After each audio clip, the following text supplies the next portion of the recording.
Hello everyone, welcome back to another video. আজ আমরা আবারও নতুন একটি ভিডিও নিয়ে হাজির হলাম। আজ আমরা জানবো মার্ভেলের সবথেকে শক্তিশালী ক্যারেক্টার থর নিয়ে। এটি মার্ভেল ইউনিভার্সের 4 নম্বর মুক্তিপ্রাপ্ত মুভি এবং এটি মুক্তি পেয়েছে 2011 সালে, যখন মার্ভেল আমাদের পরিচয় করিয়ে দিয়েছিল অ্যাসগার্ডের সেই অহংকারী রাজপুত্রের সাথে, যার হাতে থাকতো মরণঘাতী হাতুড়ি মিওনিয়ল।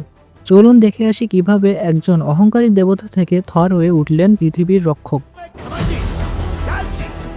और बेरहम लड़के और आप बूढ़े और बेवकूफ हैं। मैं अब तुमसे तुम्हारी ताकत वापस लेता हूँ। अपने पिता के नाम और उनसे पहले मुझसे बचा देना। मैं और इन सबका पिता तुम्हारा बहिष्कार करता हूँ।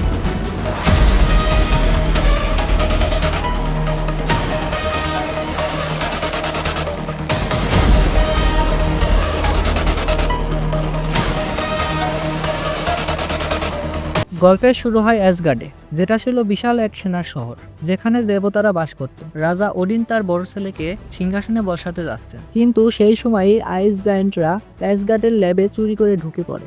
এরপর থর ও তার ভাই লোকি বন্ধুদের নিয়ে সরাসরি পৌঁছে যায় আইস জায়ান্টদের রাজ্যে। এখানে শুরু হয় মুভির প্রথম বিধ্বংসী লড়াই। থর যখন তার হাতের মিওনিয়ল ঘোরাতে শুরু করলো, বাতাসের শব্দ বদলে গেল। একটি আঘাতে আইস জায়ান্টদের শরীর তুষারের মতো চূর্ণ বিচূর্ণ হতে লাগলো। থর হাতুড়ি ছুঁড়ে মারছেন আর সেটি বিদ্যুতের গতিতে শত্রুদের বুকে চির করে আবার তার হাতে ফিরে আসছে। থর যখন দেখলেন শত্রুর সংখ্যা অনেক বেশি, তিনি হাতুড়িটি মাটির উপর সজোরে আঘাত করলো। তখনই অনেক জোরে এবং বরফের পাহাড় ভূমিকম্পের মতো ফেটে চৌচির হয়ে গেল। এই ফাইটটি ছিল পিওর মার্বেল অ্যাকশন। এরপর থর অ্যাসগার্ডে ফিরে আসলো এবং থরের এই হঠাৎ যুদ্ধের জন্য ওডিন প্রচন্ড রেগে গেলেন। তিনি বললেন, ইউ আর আনওয়ার্দি, মানে তুমি যোগ্য নও। ওডিন থরের সমস্ত শক্তি কেড়ে নিলেন এবং তাকে পৃথিবীতে ছুঁড়ে ফেললেন আর তার হাতুড়ির উপর একটি মন্ত্র দিলেন, যে যোগ্য হবে সেই এই শক্তি পাবে। থর এসে পড়ল নিউ মেক্সিকোর মরুভূমিতে। সেখানে বিজ্ঞানী জেন ফস্টার এবং তার দল তাকে উদ্ধার করলো। এক সময়ের অপরাজিত দেবতা এখন রাস্তায়, এক সাধারণ মানুষের মতো অসহায়। তিনি যখন জানতে পারলেন তার হাতুড়ি মাইলখানিক দূরে এক গর্তে পড়ে আছে, তিনি তখন পাগলের মতো ছুটে গেলেন। কিন্তু সেই এলাকাটি শিল্ডের বাহিনী ঘিরে ফেলেছে। কিন্তু থর খালি হাতে বৃষ্টির মধ্যে লড়াই করেই সমস্ত এজেন্টদের পরাস্ত করে হাতুড়ির কাছে পৌঁছায়। শত চেষ্টার পরেও তিনি হাতুড়ি তুলতে পারলেন না। তিনি বুঝতে পারলেন তিনি এখন আর যোগ্য নন। সেই বৃষ্টিতে আকাশের দিকে তাকিয়ে থরের সেই অসহায় চিৎকার দর্শকদের হৃদয় ছুঁয়ে যায়। এদিকে অ্যাসগার্ডে লোকি সিংহাসনে বসেন এবং থরকে চিরতরে শেষ করতে ডেস্ট্রয়ারকে পৃথিবীতে পাঠায়। ডেস্ট্রয়ার যখন পৃথিবীতে নামলো, চারপাশ নরকে পরিণত হলো এবং সে তার চোখ দিয়ে সবকিছু জ্বালিয়ে দিতে লাগলো। ওই মুহূর্তে থরের বন্ধুরা থরের সাথে দেখা করতে এসেছিল এবং থরের বন্ধুরা ডেস্ট্রয়ারের সামনে ফাইট করতে যেতে চায়, কিন্তু থর বলে তোমরা ওর সাথে পেরে উঠবে না। এই জন্য থর নিজেকে উৎসর্গ করে ডেস্ট্রয়ারের সামনে গিয়ে দাঁড়ায়, কিন্তু ডেস্ট্রয়ার এক আঘাতেই থরকে দূরে ফেলে। ওই সময় থর মৃত্যুর কোলে ঢলে পড়েন। ঠিক এই মুহূর্তে যখন তিনি নিজের জীবনের চেয়ে অন্যের জীবন বড় মনে করেন, তখনই তিনি যোগ্য প্রমাণিত হলেন। হঠাৎ অনেক দূর থেকে হাতুড়িটি মাটি ছেড়ে শূন্যে ভেসে উঠল এবং তীব্র গতিতে এসে থরের হাতে ধরা দিল।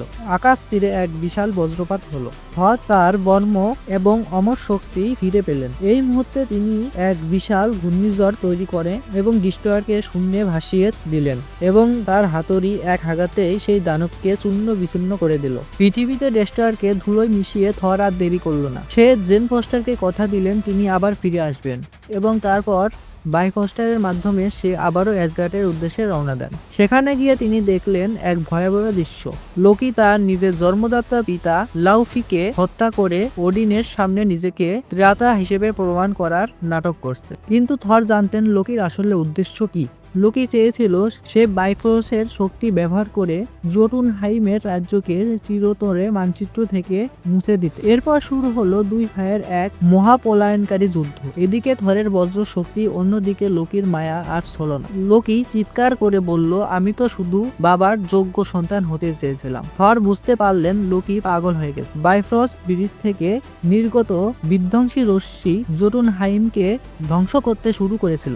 এই শক্তি থামানোর কোনো সুইচ নেই। এটি থামাতে হলে বাইফ্রস্টকে ধ্বংস করতে হবে। থর জানতেন যদি তিনি এই সেতুটি ভেঙে ফেলেন তবে পৃথিবীতে থাকা জেন ফস্টারের কাছে ফিরে যাওয়ার পথ বন্ধ হয়ে যাবে। কিন্তু একজন প্রকৃত রাজার ধর্ম হলো নিজের সুখের চেয়ে প্রজাদের এবং মহাবিশ্বের শান্তিকে বড় করে দেখা। থর তার হাতুড়ি মিওনল উঠিয়ে ধরলেন। এরপর একের পর এক প্রচন্ড আঘাতে তিনি বাইফ্রস্ট ধ্বংস করে দিলেন। এক বিশাল বিস্ফোরণের মাধ্যমে সেতুটি বিচ্ছিন্ন হয়ে গেল। সেতুটি ভেঙে পড়ার সাথে সাথে থর এবং লোকি দুজনেই মহাকাশের অতলের গভীরে পড়ে যাচ্ছিলেন। ঠিক সেই মুহূর্তে রাজা ওডিন জেগে উঠলেন এবং থরের পা ধরে তাদেরকে টেনে ধরলেন। লোকি ঝুলন্ত অবস্থায় ওডিনের দিকে তাকিয়ে করুণ স্বরে বলল, আমি এটা আমাদের সবার জন্য করতে চেয়েছিলাম বাবা। কিন্তু ওডিনের চোখে ছিল কেবল হতাশা। লোকি বুঝতে পারল সে কখনোই তার বাবার মন জয় করতে পারবে না। সে ওডিনের হাত ছেড়ে দিল এবং মহাকাশের অসীম অন্ধকারে হারিয়ে গেল।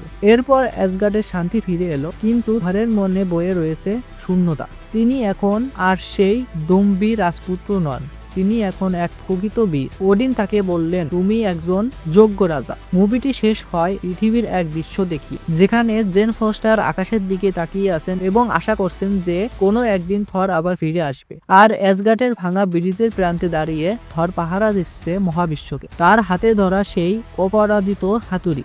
এরপর মুভির শেষে আমরা পোস্ট ক্রেডিট সিনে দেখতে পাই নিক ফিউরি একটি ধাতব বিট কেস খোলেন এবং তার ভিতরে জলজল করছে টেসারেক। নিক ফিউরি সেলভিকে বলেন এটি অসীম শক্তির উৎস, তিনি চান সেলভি এটি নিয়ে গবেষণা করুক। কিন্তু ঠিক সেই মুহূর্তে আমরা ক্যামেরায় দেখতে পাই ডক্টর সেলভি এদিকে ঘোরে এবং আমরা আয়নায় প্রতিফলনে দেখতে পাই লোকি সেখানে অদৃশ্যভাবে দাঁড়িয়ে আছে। তার মানে হলো লোকি মারা যায়, বরং সে পৃথিবীতে ডক্টর সেলভির মন নিয়ন্ত্রণ করছে।